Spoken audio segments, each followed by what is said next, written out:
Bonjour, Gmara de Ta'anit, on est au chapitre 2 à la page 16a. Donc en fait on venait de tourner la page, c'est un petit peu aussi une des raisons pour lesquelles j'avais arrêté. Alors ici la Gmara, donc je disais, pour ceux qui suivent, qu'elle fournit une indication mémotechnique des discussions qui vont suivre. Donc comme ici on va discuter d'un tas de sujets, avant en préambule, le hard scroll nous dit le préambule même de la Gemara elle-même, car la Gemara nous fait un préambule sur les futures discussions qui vont suivre. Alors qu'est-ce qu'il nous dit ici? On a des moyens de se rappeler finalement de quoi on va parler bientôt. Alors de quoi on va parler? Il nous dit comme ça, Rechov, Teva, Vesakim, Efer, Kevura, ou Moria, Siman. Donc à chaque fois que c'est signé comme ça à la fin Siman, ça veut dire que c'est un signe.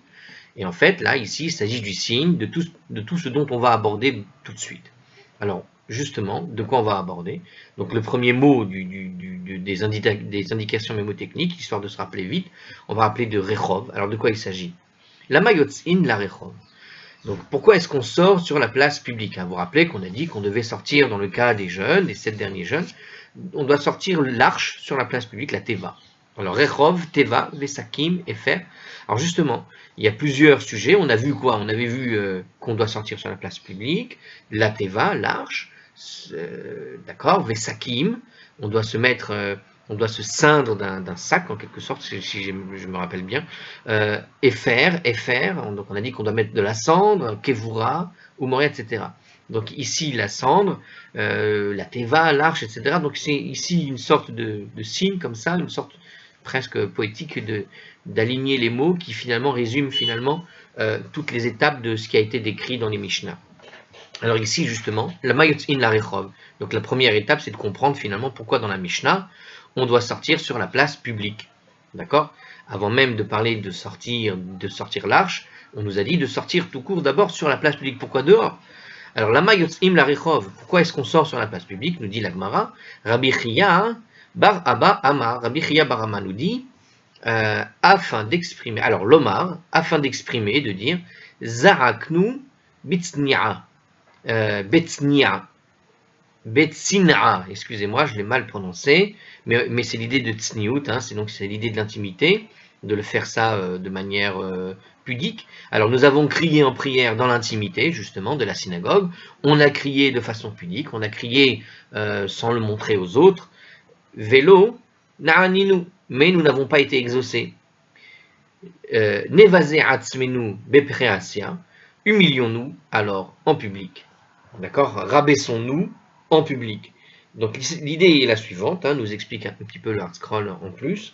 L'intention était d'adoucir le cœur des gens et de les amener à un repentir sincère. On nous dit le Meiri. Donc en fait l'idée est... Alors qu'est-ce qu'il veut nous dire dans le commentaire le Meiri ici? Adoucir le cœur des gens et de les amener au repentir. C'est-à-dire que quand tu vas crier au fond et que tu vas témoigner de ta souffrance en public, c'est un moyen un petit peu d'amener les gens à être un peu... comment dirais-je, de ressentir quelque chose, de ressentir qu'il y a un problème. Donc c'est de les amener au repentir. Si tu fais les choses en public, à la synagogue, dans l'intimité, si tu fais d'abord les choses dans l'intimité à la synagogue, il y a pas mal de gens qui au fond ne vont pas à la synagogue et ne s'intéressent pas à ce qui se passe dans le monde autour d'eux. Bon, si tu montres dehors, dans la rue, qu'il y a un problème, que tu vas témoigner dehors au secours, etc., que tu vas crier un petit peu dans la rue, là, cette fois-ci, quelque part, le but, c'est donc d'attirer quelque part le public, au fond, à s'intéresser finalement à la gravité de l'événement. Il n'y a pas d'eau, il y a une sécheresse qui est là. Préparez-vous, repentez-vous. C'est cette idée d'aller en public pour que les gens se mettent en quelque sorte à l'unisson avec le cri des rabbinim à la synagogue en quelque sorte. Alors c'est une chose, mais ça c'est ce que nous dit le Meiri au fond, que l'idée d'aller en public c'est d'amener les autres à participer. Mais il y a quelque chose je trouve, de plus intéressant encore. Je sais pas, je ressens une chose ici. Quand il dit nous avons crié dans l'intimité, nous n'avons pas été exaucés, humilions-nous en public, nous dit donc Rabbi Chia bar Abba. Donc pour le Meiri c'est attirer les autres, mais il y a aussi l'idée de s'humilier au sens, déjà le simple fait, même quand tu es dans l'intimité et que tu demandes de l'aide, il y a des gens, ils ont besoin d'aide, ils ne veulent pas demander de l'aide. Hein. Vous savez, les gens sont orgueilleux, on est orgueilleux. Quand on a besoin d'aide, souvent les gens ne vont pas nécessairement chercher de l'aide. Et il y a cette notion peut-être, l'idée de demander de l'aide dans l'intimité, pour le faire de manière un peu privée, il y a une forme d'humiliation déjà qui est là, et d'aller le faire en public, cette humiliation est plus forte. Donc l'idée c'est toujours donc, comme on avait peut-être, si vous vous rappelez, donc on venait d'en parler dans la Gemara d'avant, hein, à la fin de notre passage précédent, dans la vidéo d'avant, justement qu'il y a toujours cette idée de s'humilier, et qu'il y a une forme d'importance à rabaisser un peu son caquet hein, devant Dieu, et quelque part le faire dans l'intimité, ça peut marcher, mais quand ça ne marche pas, il faut passer à l'étape suivante, c'est-à-dire que quelque part, je me suis humilié dans l'intimité, ça n'a pas marché, il faut que je m'humilie maintenant de manière publique. Et qu'au fond, tu es beaucoup plus, comment dirais-je, beaucoup plus humilié, tu ressens plus l'humiliation quand tu le fais de façon publique que quand tu le fais de manière intimiste. Donc, il y a plus de force, il y a plus de poids. Et donc, cette idée, toujours, quelque part, pour pouvoir en quelque sorte être exaucé dans une prière, c'est ce que ça doit nous apprendre aussi. Il faut être capable de ne pas témoigner trop d'orgueil, trop de cinéma. Je vais juste régler un problème de lumière, et voilà.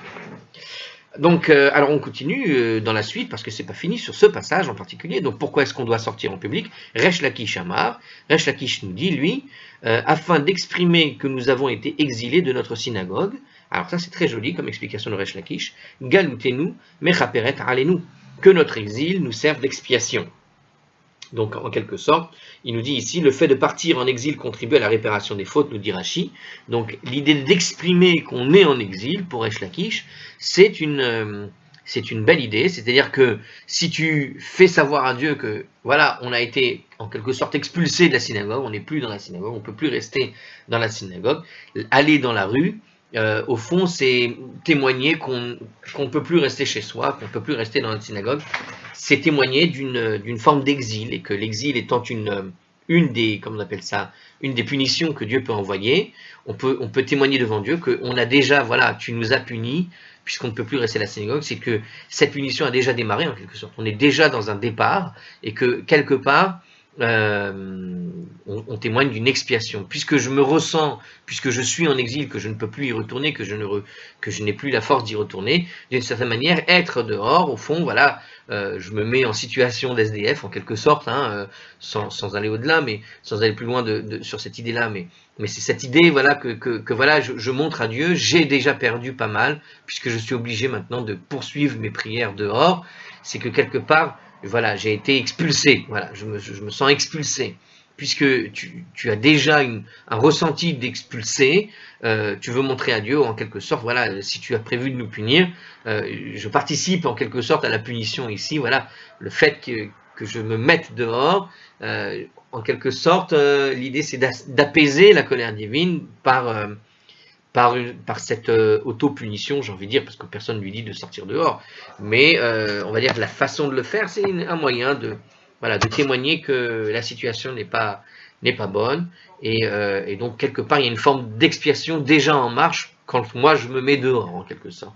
Hein, voilà, on a deux manières de comprendre la chose, donc l'idée de s'humilier un peu plus, et l'idée alors c'est pas ce que disait dans le premier, le Meiri avait expliqué la chose dans l'idée, on a dit d'aller inciter les autres dehors à participer au repentir, puisque ceux de la synagogue ne sont pas suffisants pour y arriver. Voilà, bon, on a ces trois choses, et donc la dernière idée, c'était l'idée d'exil. Alors, l'Agmara pose quand même la question, Maï Benayehu. Alors justement, on vient de représenter ces deux explications, celle d'inciter les autres, qu'on n'a pas été exaucé, donc on va dehors, et puis celle de Resh Lakish qui nous dit qu'on est déjà en exil. Au fond, la Gemara ne voit pas tellement la différence entre l'un et l'autre. Alors, nous, on a donné les commentaires qui semblent nous expliquer cette différence. On va voir la différence selon la Gemara. La Gemara répond, Ika Benayehu. La différence entre elles concerne d'égaler mi be kenishta leve kenishta. Alors, il nous dit comme ça, là où ils se sont exilés d'une synagogue à une autre synagogue au lieu de sortir sur la place publique. Alors, qu'est-ce qu'il veut dire par là?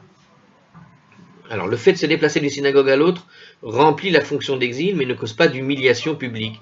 Ça veut dire que tu pourrais t'exiler au sens de sortir d'une synagogue pour aller vers une autre synagogue, c'est on se réunit dans une plus grande tous ensemble.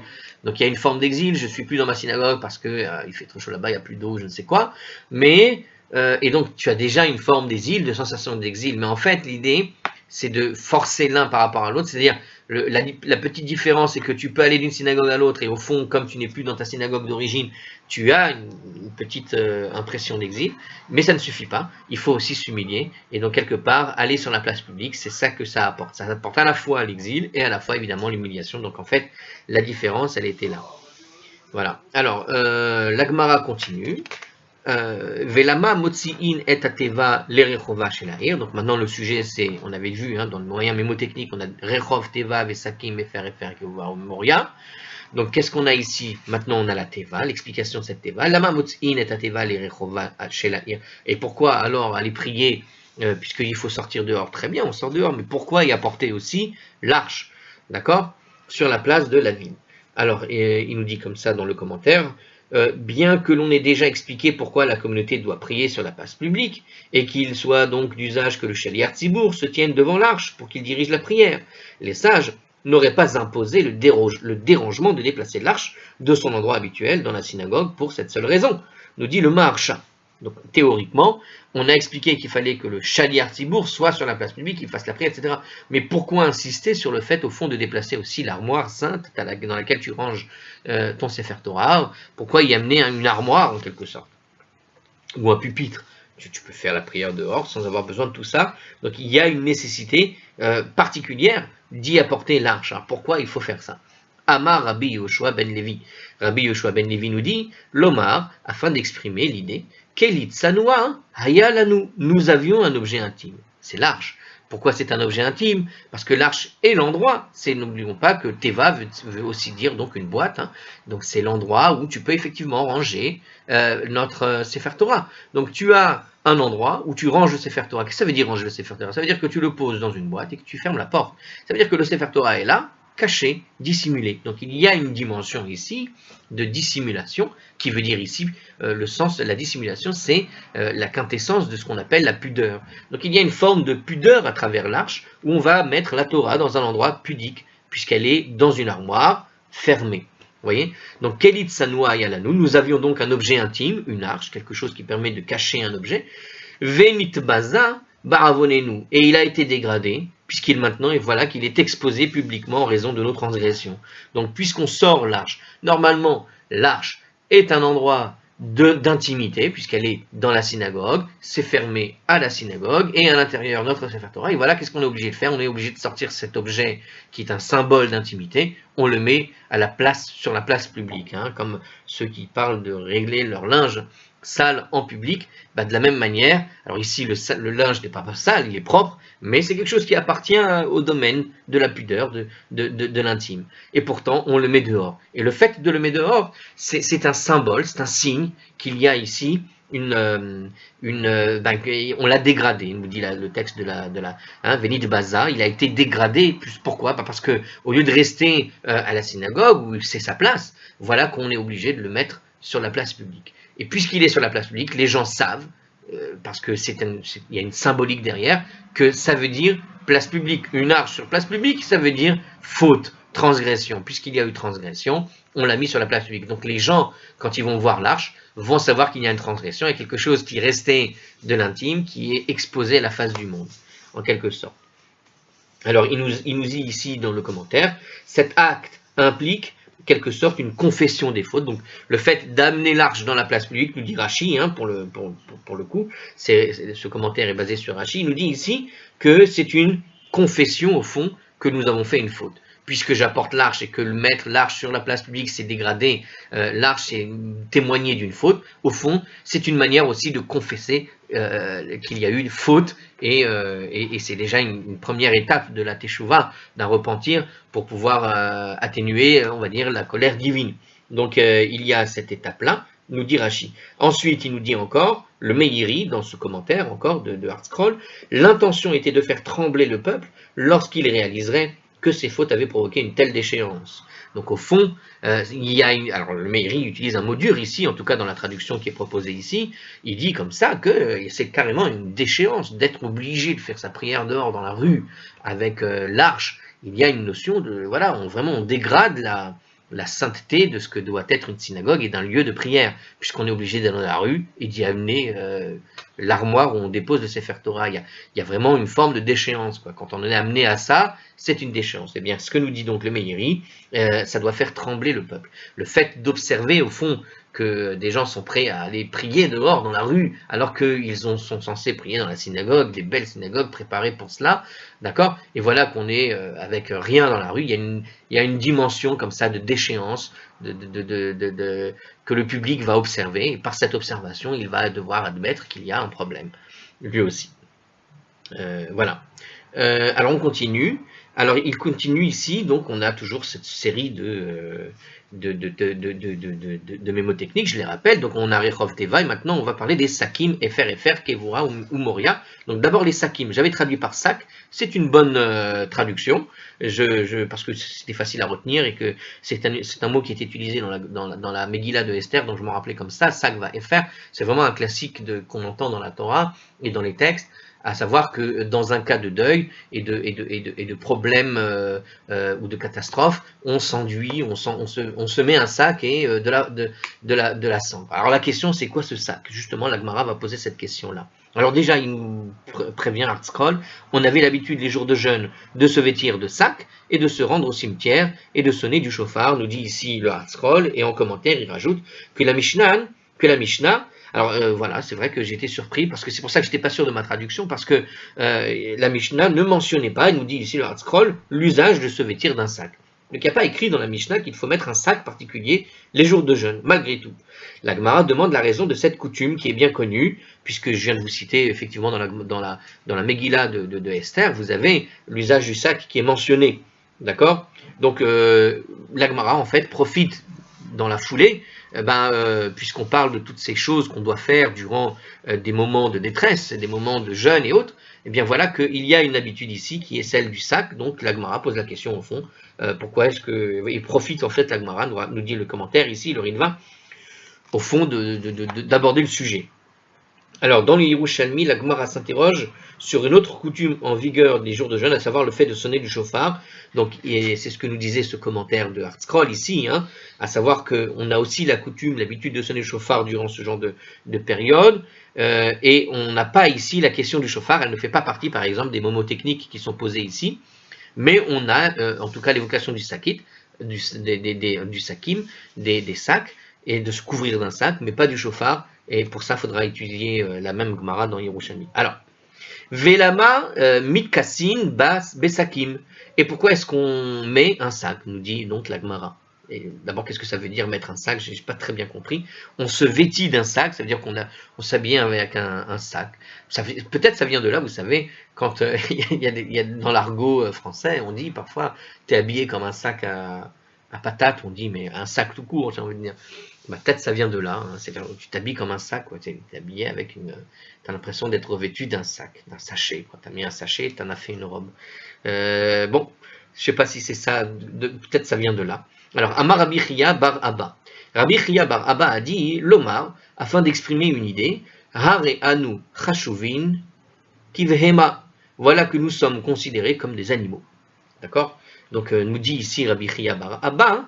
Alors, c'est marrant, c'est amusant de voir les jeux de mots de la Gemara. Je ne sais pas si c'est fait exprès, mais vous savez que Rabbi Chia, comment on dit un animal en hébreu? Chaya, un animal sauvage. Behema, c'est l'animal en général qui est celui de l'animal domestique. Mais Chaya, c'est un animal sauvage. Et voilà qui c'est qui parle, qui s'exprime sur cette idée. Rabbi Chia. Alors Chia ici, c'est plus la notion de vie, évidemment. Et Chaya veut dire aussi l'idée de la vie. L'animal sauvage, c'est celui qui vit, c'est le vivant. Mais c'est amusant de se dire, voilà, Rabbi Chia, ici, dit, nous sommes considérés comme des Behema. Donc, je ne sais pas si c'est fait exprès. En tout cas, ici, peut-être parce qu'il a ce nom-là, il y a pensé. Alors en tout cas, il nous dit comme ça dans le commentaire, le fait de porter la toile à sac, d'accord, une toile de jute comme on dit, fait ressembler à la personne à un animal. parce que la toile de sac est faite avec des poils de chèvre, nous dit le Rashi. Donc c'est vraiment la toile de jute. Hein. Alors ça ressemble à ça. Hein. Alors donc il nous dit comme ça, le fait, donc voilà, quand tu t'habilles avec un sac de patates, sans les patates à l'intérieur, tu ressembles à une espèce de je sais pas, d'animal, parce que voilà, il y a des petits poils qui dépassent de partout, la couleur, etc. Ça évoque l'idée d'un animal, nous dit simplement Rashi, et c'est ce que veut nous dire en fait Rabbi Chia. Nous sommes considérés comme des animaux. Alors peut-être il y a l'idée, quand il dit ça aussi, que quand tu souffres comme ça, au fond, l'être humain mérite mieux que d'avoir soif et d'être assoiffé au point de... Tu sais, quand tu es assoiffé, tu peux aller boire dans la même cuvette que va boire le chameau ou, ou, le, ou le cheval, tu vois, les espèces de bacs à eau comme ça pour les animaux. Quand on est à ce point assoiffé que donc l'idée de la famine ici fait que effectivement à un certain degré, quelque part Dieu punit l'homme comme il punirait un animal, quoi. Alors, mais vraiment, là, Rashi nous fait plus l'allusion de l'idée extérieure, c'est-à-dire qu'on va s'habiller véritablement comme un animal, comme les animaux, parce qu'on est considéré comme des animaux de la part de Dieu, quoi. Voilà, on a descendu au fond d'une échelle, de l'échelle de l'humain, on est descendu à l'échelle animale. Quand un homme a faim et qu'il en est à un stade de faim avancé, combien d'histoires existent pour savoir qu'est-ce qu'il est capable de faire pour pouvoir se nourrir et se comporter du coup comme un animal. D'une certaine manière, quand Dieu t'amène à la situation d'une faim comme ça avancée, tu es au fond considéré par Dieu comme un animal parce que tu te rabaisses de ce niveau-là. Et au fond, on veut montrer à Dieu, en s'habillant d'un sac, qu'il est en train de nous considérer. Alors, nous ne sommes pas des animaux, nous sommes des êtres humains, et on veut montrer à Dieu qu'au fond, il est en train de nous traiter comme on traiterait mal certains animaux, quoi, d'une certaine façon. Il faut traiter les animaux bien, mais regarde, là, tu es dans une situation où tu es moins que l'animal, tu es moins que rien. Alors, donc il nous dit en tout cas Rashi donc que ça ressemble avec des poils de chèvre parce que les sacs étaient fabriqués avec des poils de chèvre, donc on s'habillait un sac pour être traité comme des animaux, ou bien de poils de queue de cheval ou de vache, nous dit Rashi encore, ou de rif ou le marcha, etc. Bref, on décrit ici comment on fabriquait les toiles qui permettaient de mettre dedans les pommes de terre ou toutes sortes d'aliments hein, pour les conserver. Le Ben Yehuda lui explique que l'intention en fait est d'intercéder auprès de Dieu pour qu'il nous traite comme des animaux.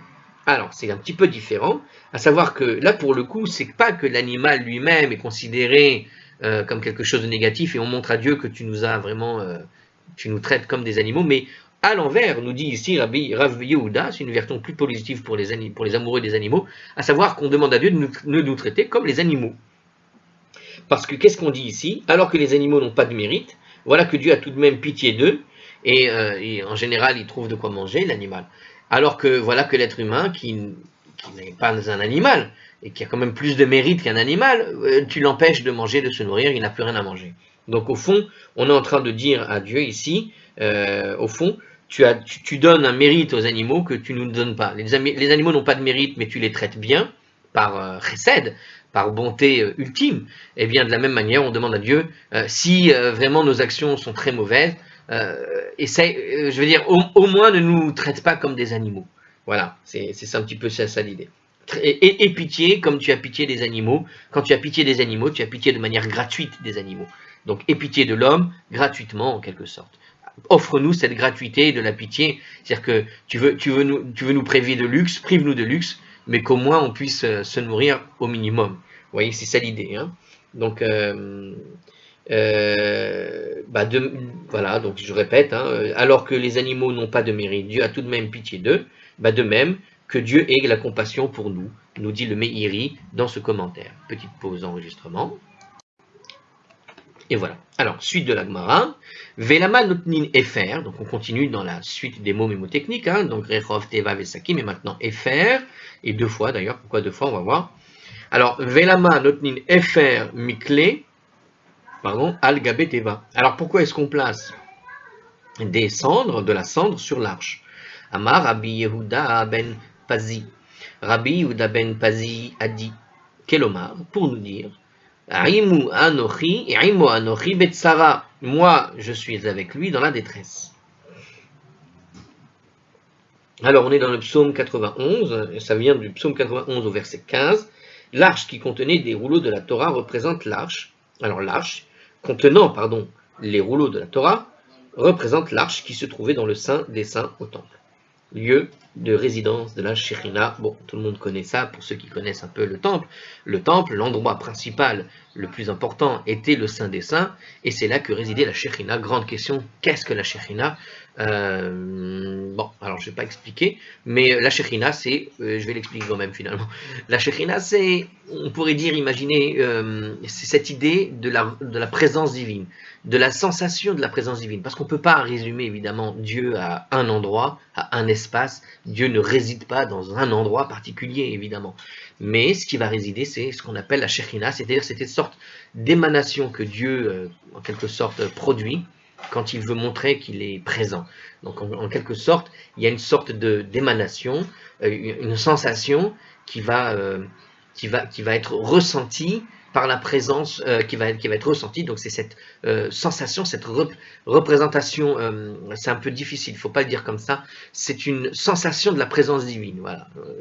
Donc, la Shekhinah, c'est cette façon que Dieu a de se laisser en quelque sorte entrevoir, si je puis dire.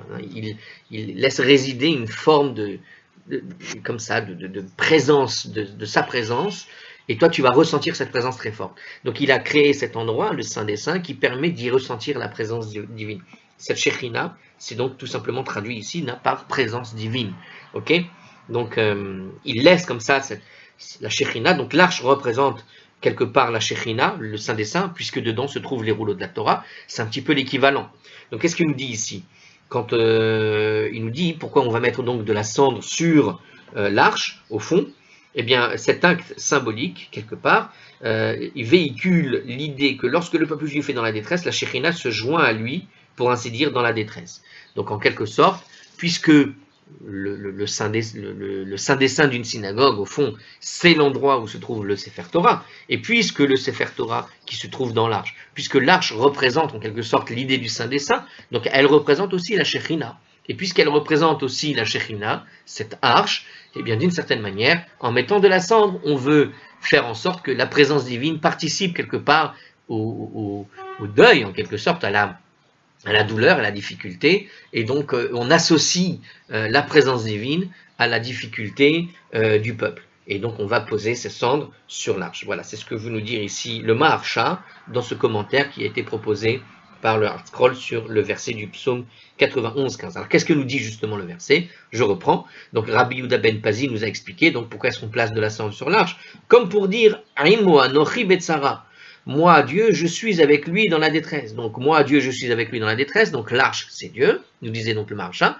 L'arche, alors c'est pas Dieu, mais c'est la présence divine. Et donc, je participe à la détresse du peuple d'Israël. C'est un peu bizarre comme explication, parce qu'on peut se poser la question, mais attends, c'est pas Dieu qui nous provoque cette détresse, justement, puisqu'il provoque cette détresse. Alors, il participe maintenant à la détresse, mais c'est lui qui l'a provoquée. Donc ça fait un peu bizarre, on peut se poser cette question-là. En tout cas ici, on a une version du Maharsha intéressante qui nous dit, en quelque sorte, on fait participer Dieu à la détresse. On n'oublie pas que Dieu est quelque part, même si c'est lui qui provoque la chose, n'oublions pas qu'on est là pour se repentir.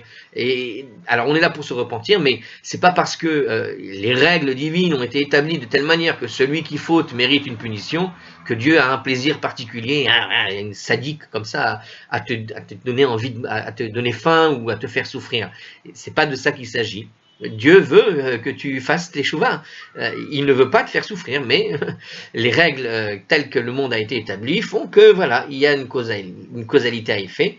Les fautes sont la source de ta chute, et Dieu est obligé de punir en responsable de ce qui doit être établi dans le monde. Voilà, et la responsabilité de Dieu est de faire en sorte que la faute est punie et les bonnes actions sont récompensées. C'est la théorie, évidemment, mais dans cette théorie-là, puisque Dieu a cette responsabilité, il ne faut pas non plus dire « Ah, j'en veux à Dieu parce que je souffre ». Non, par contre, il faut comprendre que dans ta souffrance, en fait, Dieu n'est pas content de devoir souffrir, il n'en est pas particulièrement heureux, hein, comme un père qui punit son fils parce qu'il a fait une grande bêtise. C'est pas parce qu'il punit son fils qu'il y a une volonté sadique du père de punir le fils. Mais le fils a fait quelque chose de grave et il y a une punition à mettre en place. C'est la vie, c'est comme ça. Il n'y a pas de plaisir sadique. Un professeur, je dis pas, mais j'ai été prof, il y a des enfants qui te cassaient la tête. Il y avait peut-être un plaisir à lui faire écrire 3 pages. J'arrêterai de dire des bêtises en classe. Bon, il y a un petit peu de ça, mais ce n'est pas normal. En tout cas, le père, il n'a pas de plaisir sadique à faire du mal à ses enfants, et on n'est pas dans cet état d'esprit. Mais par contre, dans un but d'éducation, et c'est valable aussi pour le prof en réalité, dans un but d'éducation, il faut parfois amener l'enfant pour qu'il réfléchisse à lui faire n'importe quoi, des punitions idiotes, jusqu'à ce qu'il comprenne et qu'il, d'une certaine manière, se mette sur le droit chemin. C'est pour son bien, hein, c'est pas pour le bien du professeur de se faire plaisir. Là, moi, je m'en amuse, et les enfants s'en amusent quand on s'en amuse, en général, mais malgré tout, ici, la dimension est intéressante de comprendre, de faire participer la Shekhinah dans la détresse. Voilà, c'est cette idée-là. Hein. On doit éloigner cette idée en quelque sorte mauvaise de croire que Dieu pourrait avoir un plaisir sadique à t'affamer. Non, c'est pas le but, puisqu'on est dans la période de sécheresse. Hein. Alors, donc ça, c'est une première raison. Voilà, c'est pour donc ce psaume nous explique en quelque sorte. Voilà pourquoi on met la cendre sur l'arche. Hein. L'arche représente ici, en quelque sorte, Dieu, plus ou moins. Hein. Alors, c'est pas Dieu, mais la Shekhinah. Donc, c'est pour le faire participer. Resh Lakish Amar, lui, il nous dit, Resh Lakish, Bechol Tsarotam Lo Tsar. Comme pour dire, dans chacune de leurs détresses, il est dans la détresse. Alors, il s'agit en fait, alors c'est un petit peu la même chose dans le sens, mais lui, il prend ici la source dans Isaïe, hein, le chapitre 63, verset 9. Et il nous dit comme ça, tout simplement, lorsque le peuple juif est en peine, Dieu est en fait, pour ainsi dire, en peine lui aussi.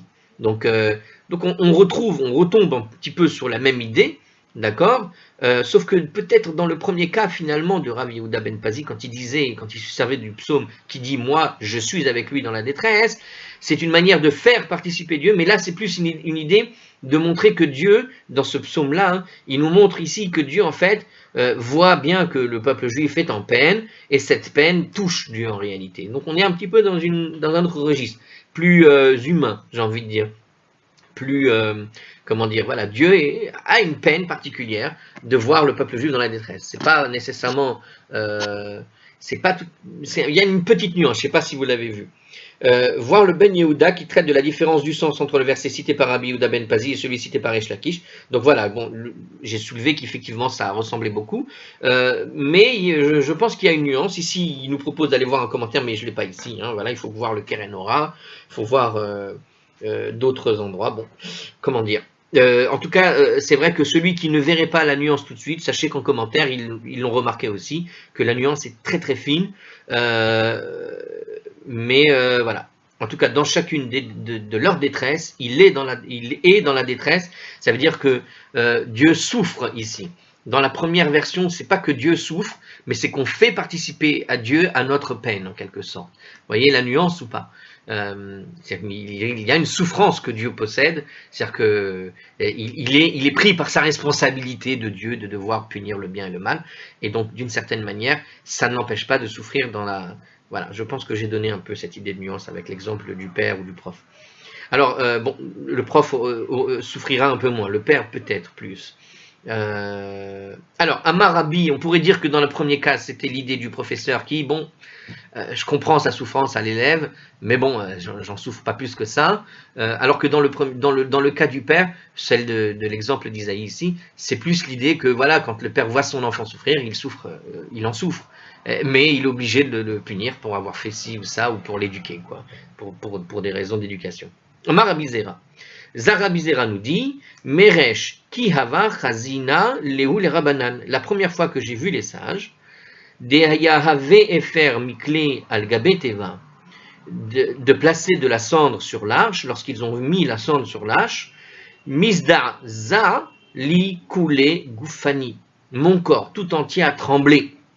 Donc il raconte un petit peu une histoire à Bizeira, où il a dit que quand il a assisté à une scène comme celle-là, le corps entier a tremblé. C'est-à-dire qu'il a ressenti de voir cette chose-là. Ça montre d'abord le respect qu'il y avait à l'époque de la synagogue, de l'arche. Aujourd'hui, les gens vont à la synagogue, discutent pendant la prière, la Torah ou je ne sais quoi. Ils font comme si, voilà, de rien. Malheureusement, c'est comme ça, le respect de la religion en général a un petit peu diminué. Mais à l'époque, il y avait un vrai respect, quelque chose qui venait du cœur. Et lorsque tu vois les rabbinim sortir l'arche dans la rue, déjà, en soi, ce n'est pas kavod, vous comprenez, c'est pas beau de voir ça, de voir le Sefer Torah sortir dans la rue avec son arche, et en plus tu vas lui salir l'arche carrément avec des morceaux de cendre sur le dos de l'arche. Vous comprenez, il y a quelque chose de terrible. Et bien, aux yeux de Rabbi Zera, quand il a vu ça, tout son corps entier a tremblé de cette vision-là, et ça nous explique un peu tout ce que l'on a expliqué. Voilà, ça incite les gens à comprendre la gravité de la situation, à faire teshuva, etc., etc. Alors, mais cette réaction cessa par la suite. Dans le Yerushalmi, c'est écrit là-bas. Alors, c'est intéressant. Pourquoi il nous dit ça à la suite? D'où il sait ça, que ça s'est arrêté? En tout cas, il nous dit cette réaction a cessé par la suite. Bon, alors très bien. Alors bon, c'est parce que il y a écrit dans Yerushalmi que à un moment donné, bah voilà, comme d'ailleurs aujourd'hui, voilà, les gens mettent de la cendre pendant Tisha B'Av. Les gens, voilà, on a perdu un petit peu toute cette dimension de crainte, de peur. On devrait, hein, avec ce qui s'est passé hein, dans l'histoire juive. Alors on continue. Velama notni, enfin on devrait retrouver cette crainte. Alors je reprends. Velama notni, alors la suite de la Gemara continue d'analyser donc notre FR. Donc en fait, quand on avait dit FR deux fois dans le moyen mémotechnique, je rappelle le moyen, Rechov Teva Vesakim FR, Kevura ou Moria. Donc FR, pourquoi deux fois? La première fois c'était pour la Teva et la deuxième fois c'est pour les hommes. Qu'est-ce qu'il y a écrit ici justement? Velama notin FR Berosh Shkol Echad Ve'echad. Et pourquoi est-ce qu'on doit placer la cendre sur la tête de chacun? Alors, Peligé bar Rabbi Levi bar Chama vers Rabbi Hanina. Rabbi Levi bar Hana et Rabbi Hanina sont, alors je reprends, j'ai mal lu. Rabbi Levi bar Chama et Rabbi Hanina sont en désaccord sur ce propos. Mais on ne sait pas en fait, nous dit ArtScroll ici, on ne sait pas qui est en désaccord avec qui en réalité.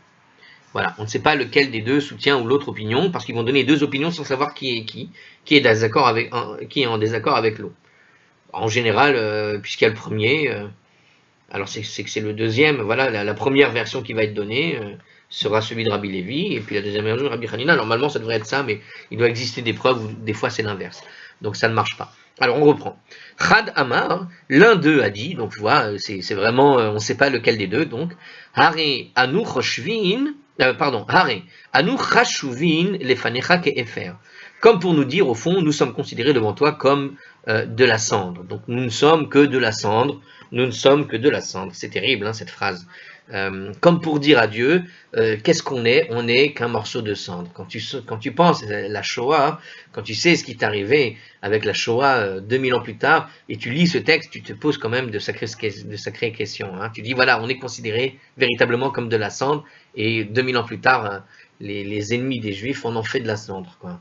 Bref, enfin, le fait de se comparer à de la cendre sans utilité symbolise le manque de mérite de l'humanité. Nous demandons à Dieu une réponse de compassion indépendante de nos mérites. Terrible explication ici. Le fait, je répète, hein, le fait de se comparer à de la cendre sans utilité symbolise au fait le manque de mérite de l'humanité. Il y a cette idée, c'est intéressant parce que, regardez, ce passage-là, je ne sais pas pourquoi je l'ai relié à la Shoah, tout de suite à cause de l'idée de cendre et le fait qu'il se compare à la cendre. Mais vous avez cette idée à propos de la Shoah, quand en plus d'avoir avili le corps humain, d'en avoir fait de la cendre pour en faire parfois de l'engrais, hein, c'est à cela qu'a joué les Allemands hein, durant la Seconde Guerre mondiale. Ils en ont transformé le corps humain en objet, en bibelot, dans certains cas, ils en ont fait des toiles de peinture avec la peau des prisonniers, etc., etc. Vous comprenez, l'avilissement, et au-delà de l'avilissement, arrive l'état ultime où je fais de la cendre et avec ça, je vais faire de l'épandage, je vais permettre de fertiliser la terre, vous comprenez la gravité de la Shoah. Bon, eh bien, on avait appelé ça comment? Crime contre l'humanité. Et qu'est-ce que nous dit ce commentaire ici? Il nous dit, voilà, on compare l'homme à la cendre, qui symbolise en fait un manque de mérite de l'humanité. Et c'est ça le crime contre l'humanité. C'est-à-dire d'en transformer l'homme à quelque chose qui est qui n'a plus d'humain, puisque la cendre, il ne reste plus rien. Vous voyez? Donc ici, il nous dit, voilà, mettre la cendre sur la tête de base, mettre simplement la cendre sur la tête, c'est se comparer à la cendre qui n'a aucune utilité et qui ne reste plus rien, quoi. On demande à Dieu une réponse de compassion indépendante de nos mérites, nous disait la suite de ce commentaire. Donc ici, on veut, par la cendre, appeler à la compassion divine. C'est-à-dire que c'est l'état ultime de la compassion. Quand est-ce que la compassion de Dieu peut se réveiller? Quand on en arrive à l'état de cendre, en quelque sorte. Et quelque part, avec la Shoah, la compassion pour les Juifs, cet antisémitisme qui a été bimillénaire, a chuté d'un coup lorsqu'il y a eu cette révélation de jusqu'où en sont allés les Allemands, en fait, dans leur haine du Juif. Compassion qui disparaît. Et elle disparaît d'ailleurs, si vous observez que l'antisémitisme revient, elle disparaît avec la négation de la Shoah. C'est-à-dire que la négation de cet avilissement qui en va jusqu'à en transformer de la cendre, d'accord? Cette négation, c'est ce qui permet en quelque sorte à l'humain de retrouver son envie de recommencer en quelque sorte, son antisémitisme primaire. D'accord? Ça passe par là. Parce que la cendre, c'est cette étape de l'humanité où lorsque tu ne deviens que poussière, vraiment, véritablement poussière, tu as atteint le summum de la bassesse de l'humanité, et nier cette bassesse, c'est se donner les moyens de retrouver cette bassesse. Vous voyez, c'est cette idée-là. Bon, c'est intéressant ce qu'on peut apprendre quand on mélange un peu les choses. Alors, on revient sur le sujet. Donc ici, on doit se mettre donc cette cendre sur la tête pour s'avilir au point de dire, voilà, de se comparer à de la cendre, pour justement en appeler à la compassion divine, au moins, Vechad Amar. Et l'autre a dit, alors l'autre, il n'est pas tout à fait d'accord avec cette idée, Kedeche Yiskor Lanu Aefro Shaitzrak, afin qu'il se souvienne des cendres d'Yitzhak en notre faveur. De quelle cendre il s'agit? Alors c'est les cendres du sacrifice qui a été fait à la place, évidemment, de Yitzhak. Qu'est-ce qu'il y a écrit ici? Nous implorons Dieu d'avoir pitié de nous par le mérite d'Abraham, qui était prêt à sacrifier son fils Yitzhak et à le réduire en cendres pour le service de Dieu, et par le mérite d'Yitzhak, qui accepta de plein gré. C'est-à-dire qu'il y avait une combustion qui était préparée pour le sacrifice d'Isaac. Finalement, ça n'a pas eu lieu, mais aussi bien Abraham que Yitzhak étaient prêts au sacrifice, et donc à être transformés au fond en cendre, et bien d'une certaine façon, quelque part, et bien ici, on veut témoigner de cette idée que aussi bien Abraham que Yitzhak étaient prêts à devenir de la cendre, et de cette manière, voilà, puisqu'ils sont prêts à devenir de la cendre, ce mérite à être prêt à devenir de la cendre peut venir nous protéger, puisque Dieu a eu de la compassion pour ne pas le faire, puisqu'il y a eu cette compassion finalement de ne pas sacrifier Yitzhak, eh bien peut-être on amène sur nous cette compassion. En tout cas, c'est le symbole d'une compassion particulière qu'est la cendre. Alors soit dans l'idée de la cendre qui veut dire la destruction totale, on en est réduit à ça, et donc on demande à Dieu d'avoir de la compassion, soit par le rappel du mérite. Alors justement, la Gemara pose quand même la question, parce qu'on dirait que c'est pas très différent. Maï Beneyehu, quelle est la différence entre les deux, nous dit la Gemara. Ika Beneyehu, Afar, Stam. La différence entre elles concerne le pouvoir, le fait de pouvoir ou non utiliser de la terre simple. Donc, quelle est la différence entre l'un et l'autre? Dans un cas, on aurait pu n'utiliser que de la terre. Dans le cas, on utilise de la poussière brûlée. Alors, j'ai pas très bien compris, en fait, la différence que veut nous dire la Gemara. On va utiliser ce que nous dit Rashi. Alors, Rashi efface le mot stam. Il dit que quand il y a écrit afar stam, une simple poussière, d'accord, c'est pas tout à fait ce qui est écrit. Une simple poussière ou une simple terre, puisque afar est écrit avec le raïm cette fois-ci, qui veut dire la terre. Alors, qu'est-ce qu'il veut nous dire? En fait, Rashi, lui, n'a pas le mot simple, bon, c'est pas grave. La terre est le symbole du manque de mérite de l'humanité, mais elle ne symbolise pas les cendres d'Isaac. C'est-à-dire que si tu ne parles que de la terre, ça n'a pas la symbolique de Isaac. D'accord? Pourquoi? Parce que Isaac était prêt à être sous la combustion. Or, on a dit que quand on met de la cendre, on peut mettre aussi bien de la cendre que de la terre. Tu aurais pu ne mettre que de la terre qui symbolise cet avilissement. Donc l'avilissement, l'idée d'être en réduit à un ver de terre, j'ai envie de dire, puisque tu symbolises la terre ici, ça peut suffire pour rappeler la compassion, mais tu veux quand même rappeler le mérite d'Yitzhak. Alors tu ne vas pas utiliser simplement de la terre, mais tu vas utiliser de la cendre. Donc la différence entre ces deux explications, c'est que la première explication, on aurait pu utiliser indistinctement, selon Rashi, si je comprends bien Rashi, aussi bien de la cendre que de la simple terre, poussière, qui pourrait être utilisée si tu n'as pas de cendre. Mais dans la deuxième explication, qui vient nous expliquer que ça symbolise le sacrifice d'Abraham et d'Yitzhak, la poussière ne suffit pas. Il faut véritablement quelque chose qui a brûlé, de la cendre. Bien que la Mishnah spécifie elle-même une cendre de combustion, la Mora, qui permet l'utilisation de terre, expliquera que la Mishnah veut seulement nous dire que la cendre est préférable, car elle dégrade la personne plus que de la simple terre. Toutefois, lorsqu'on ne dispose pas de cendre, la symbolisation de notre manque de mérite peut être atteinte juste avec de la terre simple, nous dit ici le Keren Ora sur la page 15a de la Gemara. Et on était encore sur le Rashi de la page 15a encore tout à l'heure.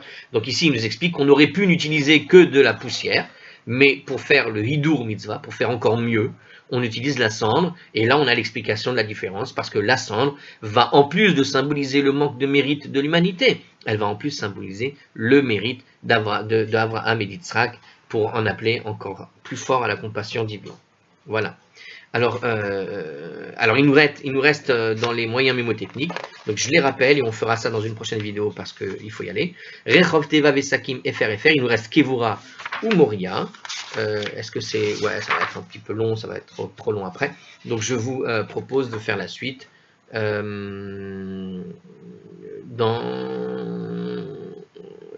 alors non, on va le faire tout de suite. Ouais, allez, on va prendre 10 minutes de plus. Allez, on le fait tout de suite, parce que c'est court. Allez, lama yotzin les bet akvarot. Alors pourquoi est-ce qu'il faut aller sortir au cimetière, nous pose donc la Gemara. Donc c'était le dernier des mots mnémotechniques, kevarot, l'un des deux derniers, et Moria. Donc la première c'est kevarot.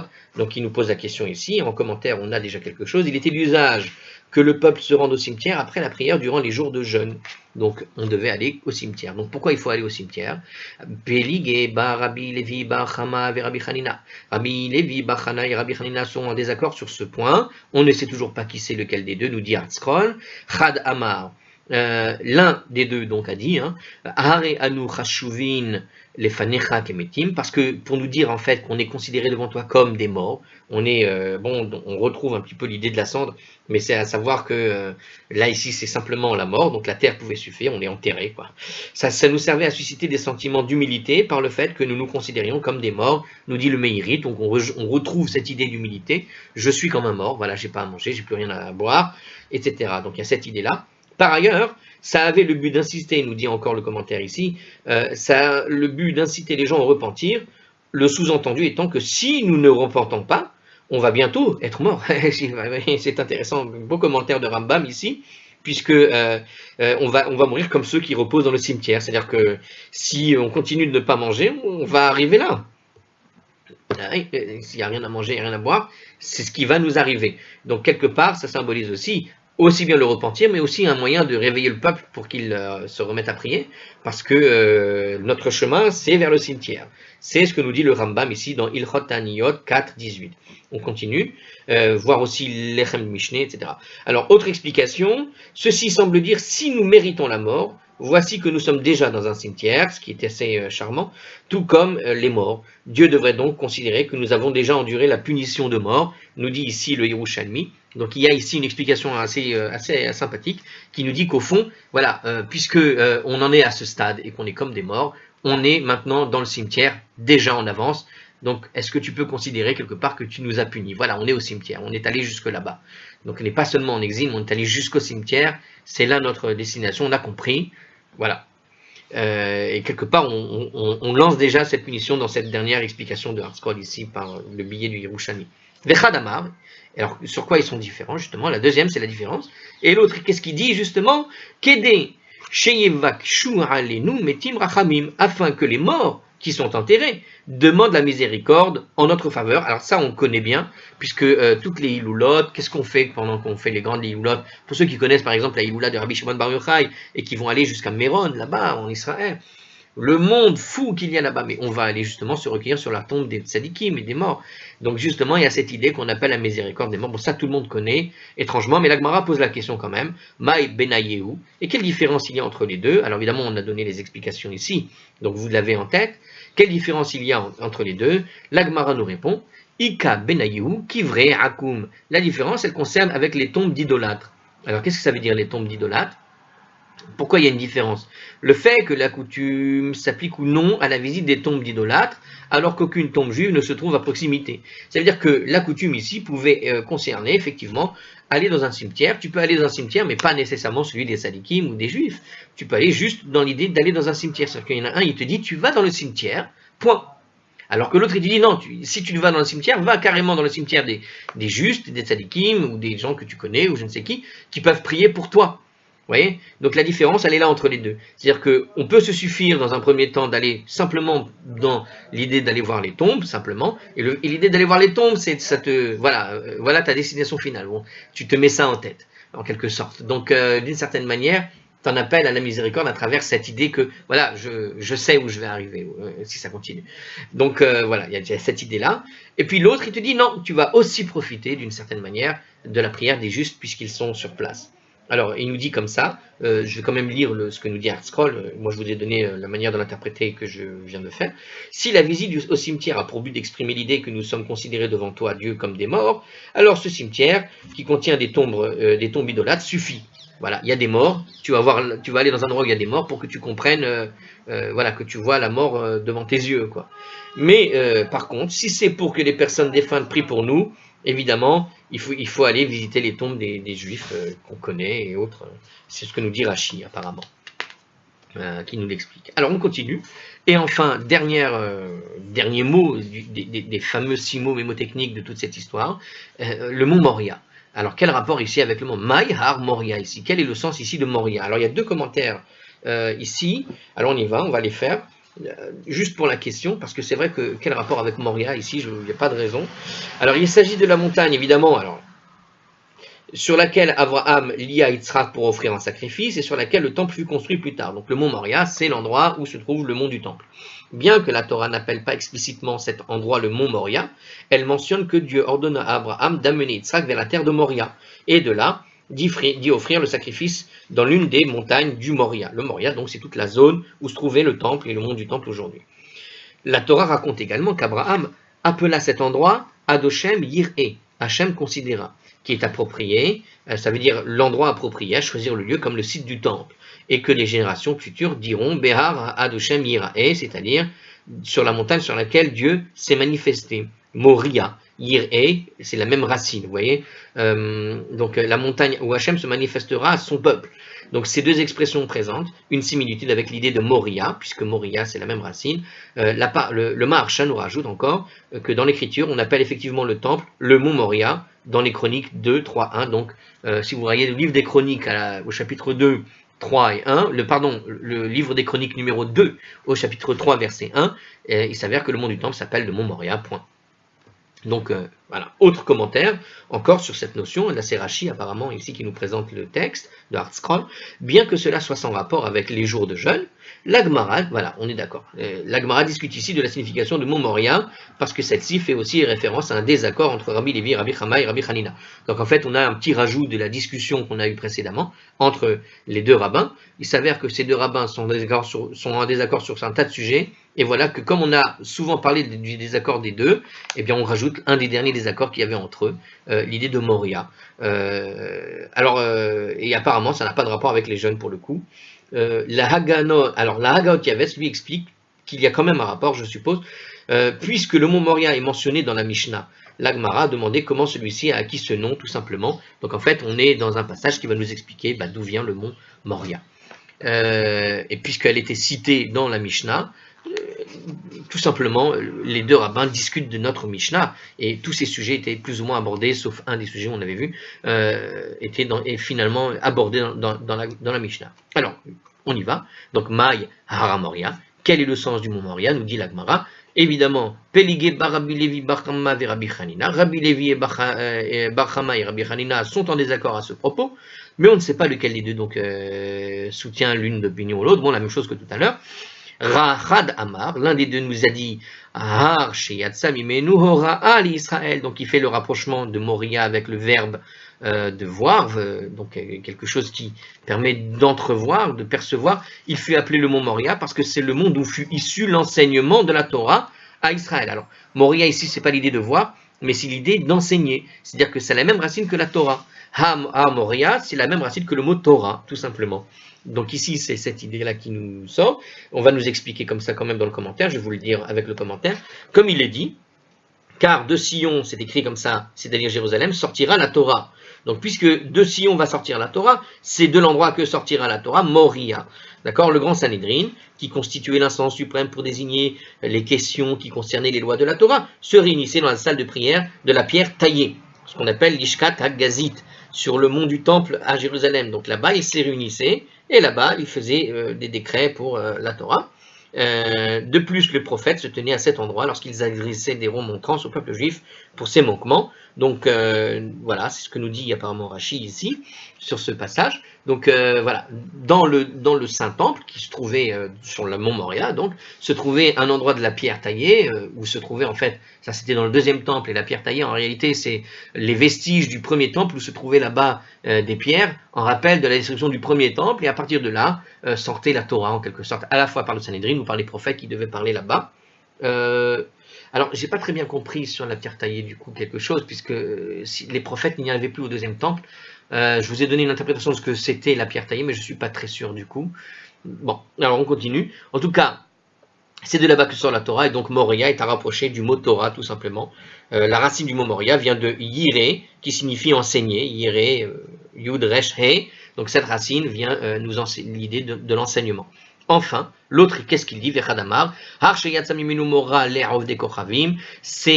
s'appelle Moria parce que c'est la montagne d'où la crainte fut communiquée aux nations idolâtres. Alors, c'est l'idée de crainte. Lorsque les idolâtres entendent dire parler de la grandeur du peuple juif et de la sainte montagne sur laquelle résidait la Shekhinah, ils furent envahis de la crainte du peuple juif. Selon cette interprétation, la racine du mot Moria, c'est Yireh Shamaim, donc c'est la crainte. Donc on a deux manières de voir le mot Moria, soit par la crainte, soit par l'enseignement, par la Torah, ou la crainte de la crainte. On continue sur cette autre explication proposée par Artzroll, et on va terminer sur ça. Le nom Moria fait référence à la montagne du Sinaï, sur lequel la Torah fut ordonnée aux Juifs. Un Amora attribue pourtant le nom à Hora'a, c'est-à-dire l'enseignement de la Torah. L'autre Amora attribue le nom qui devait envahir les idolâtres, la crainte, etc. Comme il est dit, Mishamaim Hishma'ata din Eretz Yir'a Veshakata, Veshakate, oui c'est ça. Non, Veshakata, excusez-moi. Depuis les cieux, tu fis entendre ton jugement, la terre trembla et se calma, nous dit Rachi. Bon, on revient finalement sur la même explication. La différence, c'est que pour une autre interprétation, Moria ne fait pas. Donc on a la même explication, c'est soit la crainte, soit l'idée d'enseignement, puisque c'est de. Voilà, mais c'est juste qu'au lieu de parler de Jérusalem, on parle évidemment du mont Sinaï. Moria, c'est le mont Sinaï, selon l'explication haute, mais bon, la plupart aujourd'hui ne parlent que du mont Moria comme étant Jérusalem. Mais sachez qu'il existe cette idée-là, et elle est facilement compréhensible, puisque de la Torah, hein, Moria, si tu rejoins l'idée de la crainte et de la Torah, évidemment le mont Sinaï, la Torah, c'est là-bas que Dieu a donné la Torah. Donc c'est pour ça qu'il existe cette autre interprétation. Et pourquoi pas les deux, je vous dirais, et je vous dis à la prochaine sur ça.